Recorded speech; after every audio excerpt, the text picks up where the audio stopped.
Hay un dicho que dice, se hace el tonto como perro que volteó la olla. ¿Lo han escuchado? Bueno, evidentemente ahí tenés un perro que ese desastre probablemente lo hizo él. Está contento, no pasa nada, yo no fui. Sí, explotó, detonó la habitación. Y pensaba que muchas veces nosotros como seres humanos tenemos la tendencia a tratar de evadir la responsabilidad, ¿no? Y de no hacernos cargo de las cosas por las que somos culpables, las cosas que hemos hecho mal, las cosas en las que hemos fallado, defraudado a otros. Y es muy humano, es realmente casi, diría yo, un mecanismo de defensa, ¿no?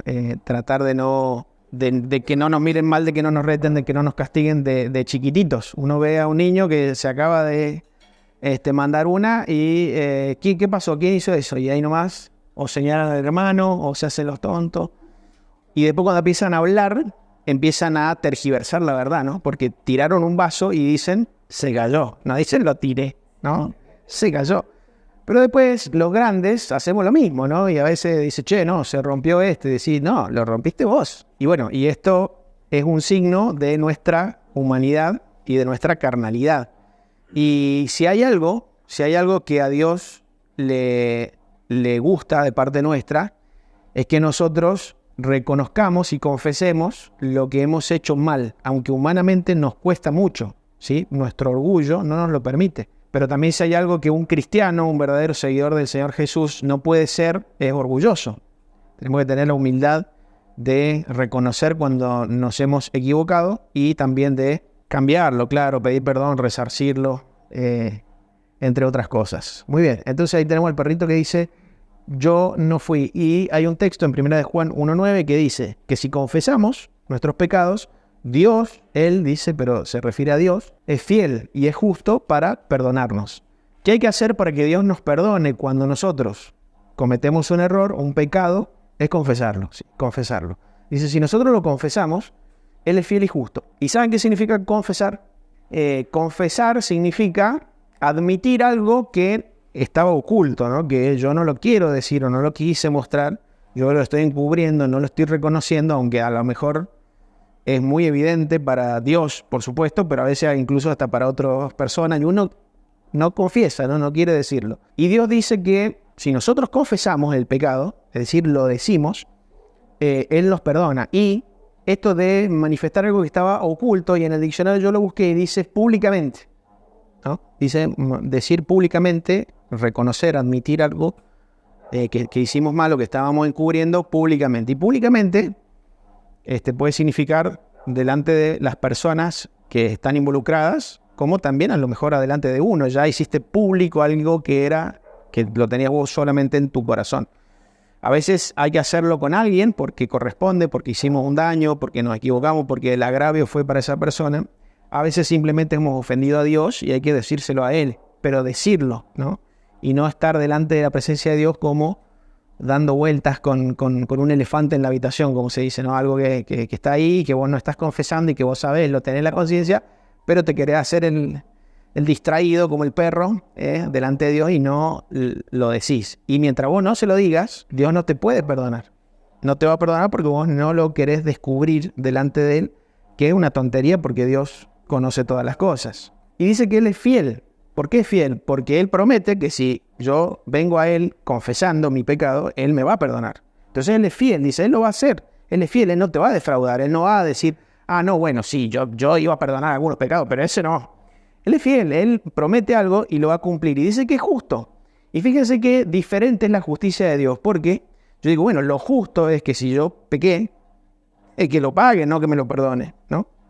Pero en la justicia de Dios, si bien algunas consecuencias es posible que paguemos por algunos pecados, en la justicia de Dios, cuando alguien reconoce delante de Dios, se arrepiente delante de Dios, descubre su corazón delante de Dios, para Él esa deuda está saldada por el hecho de que nosotros nos hemos humillado y lo hemos confesado. Entonces ya para Él es justo que seamos perdonados. Así que es una muy buena noticia que Dios sea fiel y justo para perdonarnos cuando confesamos. Y también es algo que nosotros tenemos que aprender de parte de Dios para también no hacerlo con los demás. Porque a veces una persona se arrepiente, está en paz con Dios porque confesó su pecado, porque cambió. Y a veces los seres humanos no perdonamos a la persona y la seguimos señalando y la seguimos criticando porque hizo un pecado que ya fue admitido Y como que tenemos esas ganas de castigar a la persona, ¿no? O no perdonarle. Decir, si Dios lo perdonó, ¿por qué no lo perdonamos nosotros? Por eso también hay un error muy grande, y esto no era parte del mensaje, pero lo queremos enseñar estas verdades. Hay un error muy grande que se comete en muchas iglesias, y es disciplinar a personas que ya se han arrepentido. Las personas confiesan, dicen, che, yo hice mal esto, vengo a decirlo a la iglesia, qué sé yo, y se la castiga, tomando cualquier determinación. Normalmente se excomulga por un tiempo, se lo inhibe de algunos servicios. Y dice, pero si la persona se ha arrepentido y Dios lo ha perdonado, ¿cómo nosotros lo vamos a castigar? No tiene ningún tipo de lógica, no hay ningún procedimiento bíblico para hacer esto, ni para decir, bueno, ahora ya está, ya pagó el problema y puede volver a la comunión. Y no hay ningún caso de excomunión de hermanos. Siempre se excomulga a personas que demuestran no ser, por su rebeldía, manifiesta a la iglesia no ser hijos de Dios. Dice, bueno, este no es un hijo de Dios, entonces lo excomulgamos, pero los hermanos nunca. Bueno, es otro tema, pero me vino a la mente y lo comparto. Muy bien, entonces, una de las cosas que nosotros hacemos, que el ser humano hace cuando se equivoca y no quiere reconocer que, ¿cuál es esto? De culpar a otro. Buscar o cambiar el foco de atención y de la culpa en otra cosa o en otra persona, ¿no? Y leemos acá en Génesis el primer pecado de la humanidad. Acá Adán hizo exactamente esto. Y dice, Dios plantó, estamos leyendo Génesis del 2:8 hasta el 3:19. Yo resumo un poco el texto y dice, Dios plantó un huerto en Edén y puso allí al hombre que había formado, ¿sí? Y mandó Dios al hombre diciendo, de todo árbol del huerto podrás comer, pero del árbol del conocimiento del bien y del mal no comerás, pues si lo haces morirás, ¿sí? Entonces le dio toda la libertad de que coma de todo lo que quiera, todo árbol que quiera que está en el huerto, menos de uno, este árbol que se llamaba el conocimiento del bien y del mal. Ese no tenía que tocarlo, no tenía que comer. Dice, vio la mujer que el árbol era bueno para comer, agradable a los ojos y codiciable para alcanzar sabiduría. Y tomó de su fruto y comió, y dio también a su marido, el cual comió, así como ella. Entonces, fueron los dos, agarraron y comieron. Dios preguntó al hombre, ¿has comido del árbol? Él respondió, la mujer me dio y yo comí. ¿Qué está haciendo Adán acá? Está echando la culpa a otro, ¿no? Se está sacando la culpa. Está diciendo, la mujer me dio y yo comí. ¿Sí? Es cierto, la mujer agarró el árbol y le convidó a él. Así nos dice literalmente el texto. Ella le dio a él, entonces él dice, ella me dio. Pero el mandamiento Dios se lo había dado a él. De hecho, en el texto que leímos antes, Dios estaba hablando con el hombre y él era el responsable de que se cumpliera esa voluntad de Dios de que el hombre no tocara, el ser humano no tomara de ese fruto. Entonces él le dice, la mujer que me diste está culpando a otro. Yo no tengo la culpa porque fue culpa de la mujer. Inclusive, de alguna manera, también estaba haciendo partícipe a Dios porque vos me diste esta mujer. Si vos no me hubiese dado a la mujer, yo no habría comido. Si la mujer no me hubiese convidado, yo no habría comido. Entonces le está diciendo, yo no fui. Fue otro. Fue la mujer, fue Dios, fue la circunstancia, lo que vos quieras. Fui débil, fue el momento, fue un ataque ¿no? Todo atenuantes que nosotros tratamos de utilizar para aminorar nuestra responsabilidad. ¿Confesó en algún momento Adán? Una vez que el hombre le dice, la mujer me dio y yo comí, Dios le dice, por cuanto comiste, maldita será la tierra, espinos y cardos te producirá, con duro trabajo comerás hasta que mueras. ¿Sí? Le maldijo el trabajo y dijo, ahora te va a costar, vas a tener que sudar para ganarte la comida y la tierra va a ser dura, en lugar de darte frutos, antes que se daba solo, parece, prácticamente, ahora te van a salir espinos, cardos, y el trabajo, la verdad que es duro para poder subsistir. Esto es consecuencia de que el hombre aquí no confesó. Si lo hubiese dicho cuando Dios viene, ¿no? Esto es especulación, por supuesto, pero cuando Dios viene y le dice, ¿has comido del árbol? Adán podría haberse humillado por haber dicho, sí, pequé, me equivoqué, vos me dijiste que no hiciera esto, yo lo hice, te pido perdón, soy responsable, no sé. Otra actitud de parte del hombre. Yo creo que hubiese sido muy diferente la historia. Habría sido muy diferente. Así que hoy seguimos pagando las consecuencias de algo que no se confesó en su momento. El hombre en ningún momento reconoce, sino que dijo, la culpa es de otro. Entonces Adán no se hizo responsable y recibió un castigo, merecido, por supuesto. ¿Por qué no se hizo responsable? Porque culpó a otra persona de lo que estaba haciendo mal. Entonces, fíjense qué grave esta mala actitud de Adán, porque como dije, pagó las consecuencias, se cumplió lo que Dios le dijo para él y para toda la descendencia, fue expulsado con su mujer del huerto, y hasta el día de hoy podríamos decir que de alguna manera estamos viviendo todavía las consecuencias de ese pecado, de esa falta de humillación del ser humano, y nosotros traemos esto en el corazón y no tenemos que ser así, porque puede tener consecuencias muy grandes en nuestra vida y aún afectar a la vida de otro. Un pecado que nosotros no quisimos, fuimos duros delante de Dios y no quisimos reconocer. Y peor aún cuando echamos la culpa a otras personas. Es muy normal que se haga esto, lamentablemente, y tenemos historias y ejemplos de todos tipos, sí. Bueno, muy bien. Otra cosa que se hace es encubrir. Sí, hay un texto que dice, el que encubre su pecado no prosperará, un proverbio 28. Pero el que lo confiesa y se aparta alcanzará misericordia. Entonces otra cosa que uno hace es encubrir, ¿no? Como volvemos al ejemplo del nene, ¿eh? Tiene la mano en la masa y la esconde, ¿no? Tratamos de ocultar, barremos abajo la alfombra, ¿sí? Encubrimos para que no se sepa, para que no nos pillen, para que no se descubra, para que no se enteren. Cuando Dios ve todas las cosas. Otra vez, una falta de inteligencia total es encubrir un pecado delante de Dios y delante de las personas, porque a veces también es evidente delante de otros. Y tenemos el caso de David. Dice que David un día vio a una mujer que se estaba bañando. Otra vez resumimos, ¿no? 2 Samuel 11 del 2 al 14. Vio a una mujer que se estaba bañando. Esto lo vimos hace poco en el último mensaje que tuvimos. Envió a preguntar por ella y le dijeron, es Betsabé, mujer de Urías. Era una mujer casada. David la tomó y durmió con ella. Urías era un soldado del ejército de David que estaba en la batalla, al mando o a las órdenes de un general de David que se llamaba Joab. Entonces era un soldado de él, esa era la esposa, y mientras el soldado estaba luchando por su rey, él toma a su mujer y duerme con ella. Y dice, la mujer quedó embarazada y lo hizo saber a David.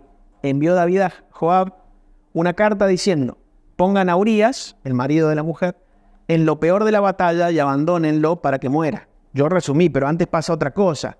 Él quiso encubrir el problema porque, claro, cuando él se entera que la mujer estaba embarazada, lo hace traer al hombre, al marido, lo hace traer, y él intenta que vaya a su casa a estar con su mujer, para que después cuando la mujer aparezca embarazada, nadie sospeche y diga, bueno, es hija de Urías, hijo de Urías. Pero el hombre no quiso dormir con su mujer porque dijo, mis compatriotas están en la batalla y yo voy a estar acá de vacaciones, así que no durmió en la calle el hombre. Y bueno, David no pudo forzar la situación para que él durmiera con su esposa.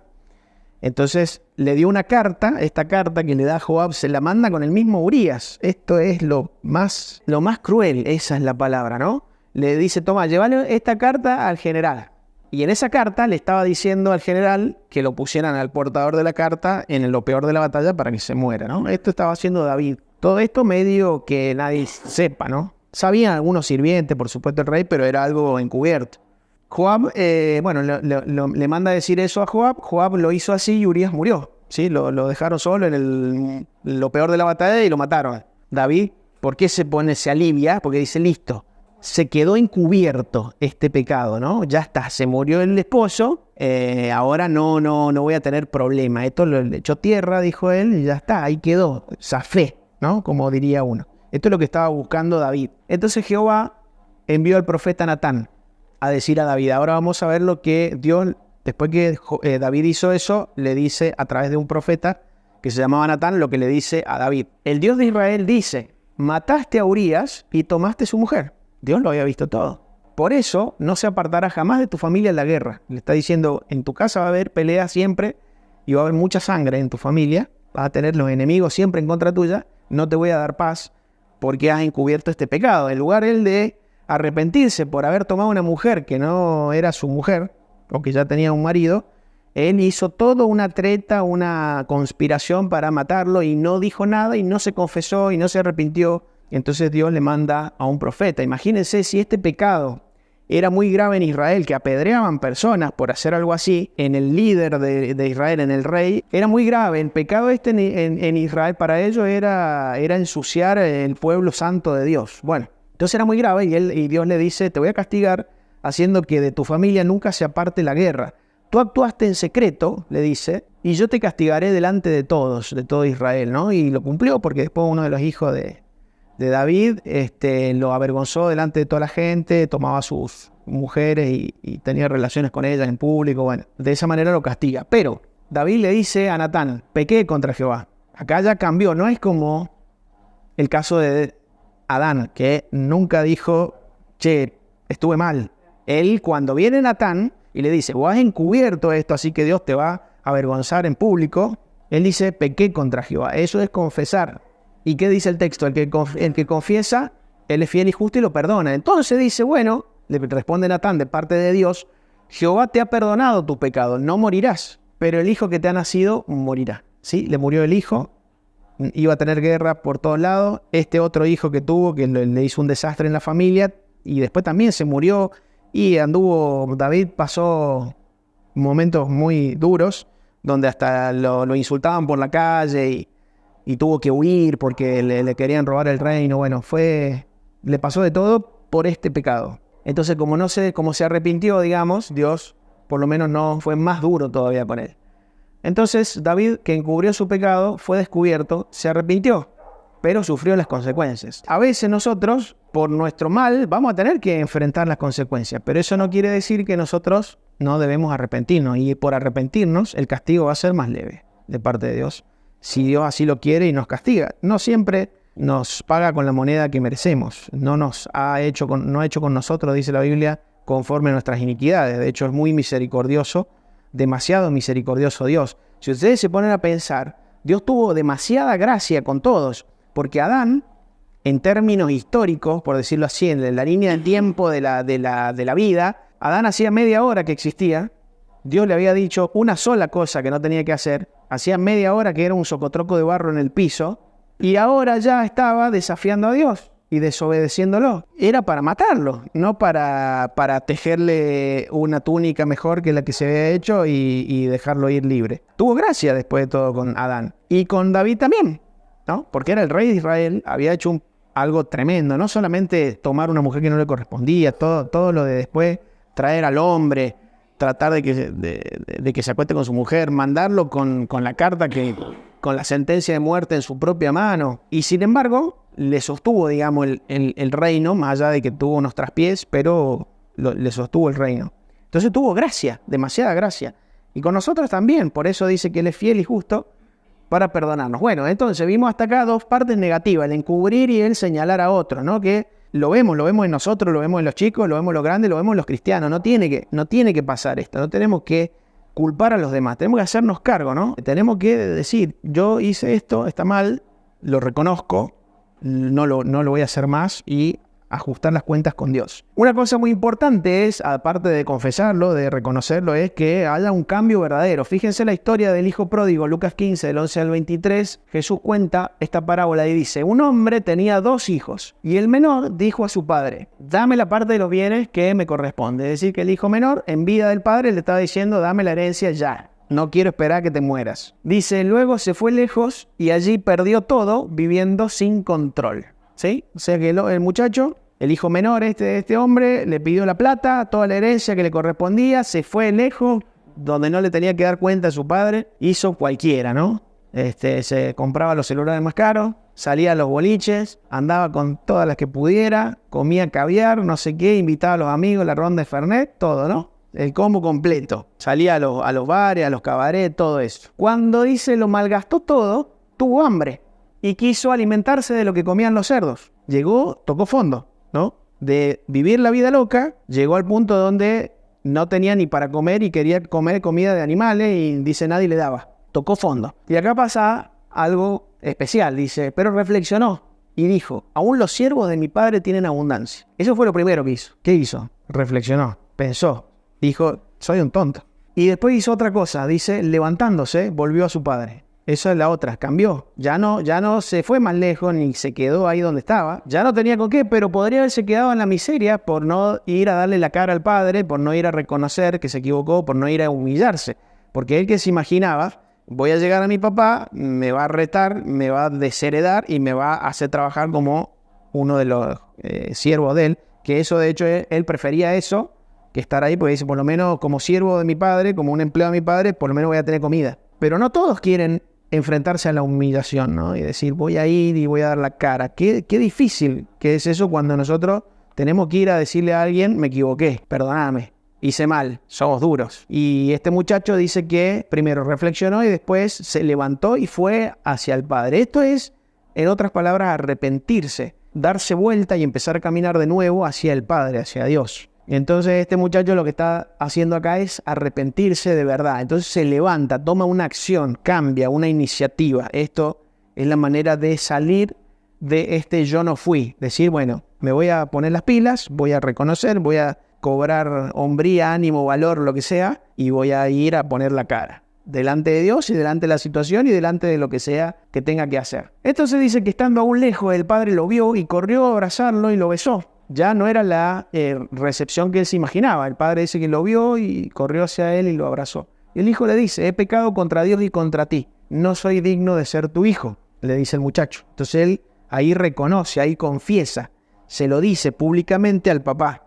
Dice, he pecado, ni siquiera merezco llevar tu apellido, ¿no? A veces nosotros también pecamos y no merecemos decir que somos cristianos, ¿no? Llevar el apellido. Pero el padre le vistió, le puso el anillo, lo calzó, mató el becerro gordo e hizo una fiesta. Lo resumo, ¿no? Pero eso es lo que hace el padre. ¿Por qué hizo eso el padre? Porque vino el hijo arrepentido. Y dice, bueno, yo era como que lo había perdido a mi hijo y resulta que ahora me lo encontré de nuevo. ¿Cómo no voy a hacer una fiesta? Y así obra nuestro Dios. Cuando nosotros nos arrepentimos y volvemos a Él y le decimos, he pecado, entonces Él nos viste, nos limpia, nos baña, nos pone calzado, nos pone el anillo y hace fiesta. Pero ¿qué es lo que tiene que suceder? Estas dos cosas que hizo el muchacho. Primero, reconocer, reflexionar y después tomar la iniciativa y cambiarlo. Ir hacia él arrepentidos. Si no, este muchacho estaría en el chiquero con los chanchos tratando de sacarle la comida. Pero porque él cambió, tuvo la gracia del Padre. Y dice el hijo se arrepintió, tomó una acción para cambiar y recibió gracia del Padre. Muy bien, último concepto. No solamente hay que, dijimos antes, cambiar, también tenemos que restituir. Y esto es lo que menos se ve en las situaciones donde no nos queremos hacer cargo de algo malo, ¿no? También hemos escuchado personas que dicen, sí, yo me hago cargo de esto, pero después no toman las acciones que representarían hacerse cargo de algo. Si yo te rompo el vidrio del auto, yo te digo, sí, che, me la mandé, fui yo, te rompí el vidrio del auto. ¿Me estoy haciendo cargo? Hasta que no te pague el vidrio, no. Yo te tengo que poner el vidrio nuevo, ahí me hice cargo. Y hay gente que te dice, sí, lo reconozco, me hago cargo, pero el vidrio no te lo ponen. Entonces no restituyen el daño que hicieron. Entonces una parte del arrepentimiento es restituir también lo que hemos hecho. Lucas 19, del 2 al 9, dice que Zaqueo era un hombre jefe de los publicanos y rico. Sí, era jefe de estos cobradores de impuestos, era un estafador. Y era rico, dice. Y procuraba ver a Jesús, pero no podía a causa de la multitud, pues era bajo de estatura. Era peticito, andaba ahí tratando de ver a Jesús, no podía, entonces se subió a un árbol. Subió a un árbol para ver a Jesús. Cuando Jesús llegó a donde estaba Zaqueo, abajo del árbol, dice, Zaqueo, hoy iré a tu casa. Y Zaqueo lo recibió gozoso, porque justamente quería ver a Jesús. Dice, lo recibió gozoso. Más tarde Zaqueo dijo a Jesús. No sabemos qué conversación tuvieron en la casa, no la cuenta la Biblia. Pero dice que después de que Jesús fue a la casa y charló con Zaqueo, dice que Zaqueo dijo a Jesús, Señor, la mitad de mis bienes los voy a dar a los pobres y devolveré cuadruplicado lo que haya estafado. Y Jesús le dice, hoy ha venido la salvación a esta casa. O sea que Jesús le habló el mensaje del reino de Dios y este hombre dijo, voy a devolver cuadruplicado lo que haya estafado, lo que haya robado. Si algo le he quitado a alguien, se lo voy a devolver por 4. Y la mitad de lo que tengo lo voy a dar para los pobres. Es una persona que entendió el evangelio y de qué se trata. Pero fíjense cómo él restituye. Porque dice, al que le robé, al que estafé, se lo devuelvo por 4. Y a veces uno, como te digo, ¿no? Te puedo romper un vidrio y digo, che, perdóname, te rompí el vidrio, pero no te lo restituyo. Entonces, o a una persona la traté mal, pero no la empiezo a tratar bien, o no le pido perdón, o no hago algo como para enmendarlo. Entonces eso es hacerse cargo. Hay gente que llegó al evangelio y a lo mejor antes eran estafadores. Yo antes vendía, no sé, chomba que tenía el cocodrilo acá, pero no eran truchas. Y me acuerdo, a esta empresa, a este vendedor que tiene una sucursal acá, lo estafé, le metí un montón. Y bueno, y después cuando vos te convertís, me arrepiento, ya no hago más esas cosas. Pero no deberías solamente decir ya no hago más yaco. Tendrías que ir ahí y si tenés con qué, decirle mira, acá está la plata de toda la remera que te metí trucha, o traerte originales gratis, o por lo menos ir a darte la cara si no tenés con qué decir perdóname, pero te estafaba. Y esa es la parte que por ahí más nos cuesta y no lo hacemos y tal vez ni nos damos cuenta que también tenemos que hacer eso, ¿no? Restituir. Y a veces sí, nosotros hemos hecho daño en el pasado y tenemos que decir, che, no, voy a de alguna forma por lo menos restituirlo. Jesús dijo, la salvación llegó a esta casa porque este hombre tuvo ese cambio, ¿sí? Esta persona entendió, esta persona se arrepintió, esta persona entiende de qué se trata el perdón, el arrepentimiento, el hacerse cargo, ¿sí? Y eso es lo que a Dios le gusta, es lo que Dios espera de nosotros. Que nosotros nos arrepintamos, que reconozcamos, que no digamos fue otro, que no digamos lo encubro, que nadie se entere, que vayamos al frente y que restituyamos lo que hicimos mal, que enmendemos en lo posible. A veces son relaciones que se rompen, no necesariamente que me quedé con un vuelto que no me corresponde.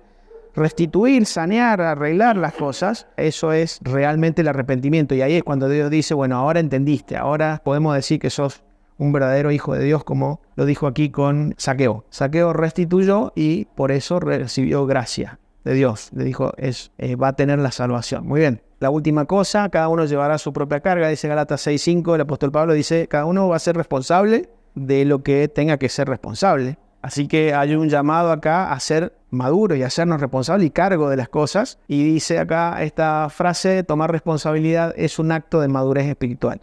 Una persona madura realmente se hace cargo, reconoce, se arrepiente, se humilla. Cuando una persona no es madura, es soberbia, no reconoce, encubre, busca la vuelta, va por la tangente y tiene todas estas clases de mañas. Quiera Dios que podamos crecer también en este sentido.